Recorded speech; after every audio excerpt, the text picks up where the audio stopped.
மரகத தமால மலர் மொட்டுகளை மொய்க்கின்ற பொன்னிற கருவண்டு போ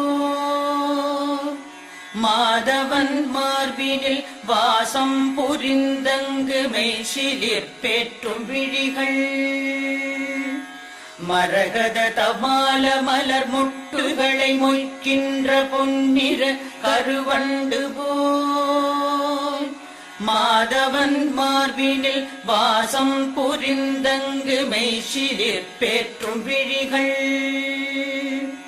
பரவும் பல்வடிவத்தின் செல்வ வளமாகிடும் திருமகளின் அழகு விழிகள் பறிவோடு அந்த இரு விழிகளின் கடை நோக்கு மங்களம் எனக் கருள்கவே.